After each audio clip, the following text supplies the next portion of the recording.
Okay guys, நம்மளோட சேனலில் Mi ஃபோனோட டிப்ஸ் ட்ரிக்ஸ் போடலாமா அப்படிங்கிற மாதிரி ஒரு போலிங் வீடியோ போட்டிருந்தோம். நிறைய பேர் வந்து சப்போர்ட் பண்ணியிருக்கீங்க. கிட்டத்தட்ட 92% நண்பர்கள் ஆமாம் போடலாம் அப்படிங்கிற மாதிரி ஓட் பண்ணியிருக்கீங்க. சப்போர்ட் பண்ண எல்லாருக்குமே மிகப்பெரிய நன்றிகள். தொடர்ந்து நம்மளோட சேனலில் எம்ஐ ஃபோனோட டிப்ஸ் ட்ரிக்ஸ் ஹிடன் ஃபியூச்சர் எல்லாமே தனி பிளேலிஸ்ட்டாக அப்லோட் பண்ணப்பட. ஓகே கைஸ், இன்றைக்கி இந்த வீடியோவில் ரெட்மி ஃபோனோட ஒரு சூப்பரான ஃபியூச்சர், எல்லாருக்குமே யூஸ்ஃபுல்லாக இருக்கிற ஒரு ஃபியூச்சர். ஓகே, இன்றைக்கி இந்த வீடியோவில் அந்த கெஸ்டர் மோடை எப்படி எனேபிள் பண்ணி யூஸ் பண்ணுறது அதை பற்றி தான் இன்றைக்கி இந்த வீடியோவில் பார்க்க போகிறோம். வீடியோ தவறாமல் கடைசி வரைக்கும் பாருங்கள்.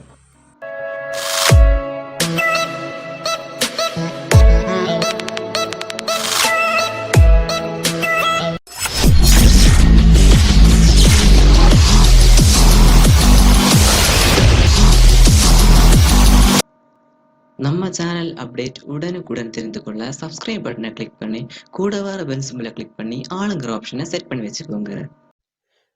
ஓகே கைஸ், இப்போ உங்களுக்கு பார்த்தா தெரியும் என்னோடய ஃபோனில் வந்து கெஸ்டர் மோட் கிடையாது. நான் பட்டனில் தான் யூஸ் பண்ணிகிட்ருக்கேன். இதை வந்து கெஸ்டர் மோடாக சேஞ்ச் பண்ணுறது எப்படின்னா, உங்களோட செட்டிங்ஸ் ஓப்பன் பண்ணிக்கோங்க. செட்டிங்ஸ் ஓப்பன் பண்ணி கீழே ஸ்க்ரோல் பண்ணிங்க அப்படின்னா அடிஷ்னல் செட்டிங்ஸ் அதை கிளிக் பண்ணிக்கோங்க. இதில் ஃபுல் ஸ்க்ரீன் டிஸ்பிளே அதை கிளிக் பண்ணிக்கோங்க. கிளிக் பண்ணிங்க அப்படின்னா இதுலேயே 2 ஆப்ஷன் இருக்குது, buttons and gesture mode.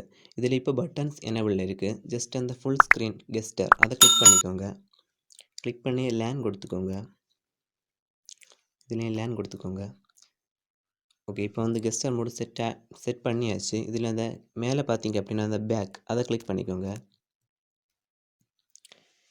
Click பண்ணி உங்களுக்கு பார்த்தா தெரியும் இப்போவே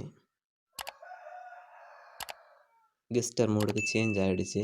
ரொம்பவே ஒரு ஈஸியான மெத்தடு. ட்ரை பண்ணுங்கள், உங்கள் ஃப்ரெண்ட்ஸ் எல்லாருக்குமே ஷேர் பண்ணுங்கள். ஓகே கைஸ், அவ்வளோதான். வீடியோ பிடிச்சா லைக் பண்ணுங்கள், பிடிக்காட்டி பிரச்சனை இல்லை. என்ன பிடிக்கல ஏது பிடிக்கல கமெண்ட்ஸை சொல்லுங்கள். நெக்ஸ்ட் வீடியோவில் இருந்து அதையும் ட்ரை பண்ணிக்கலாம். முடிஞ்ச வரைக்கும் உங்கள் ஃப்ரெண்ட்ஸ், ஃபேமிலி, ரிலேட்டிவ் எல்லாருக்குமே இதை ஷேர் பண்ணுங்கள்.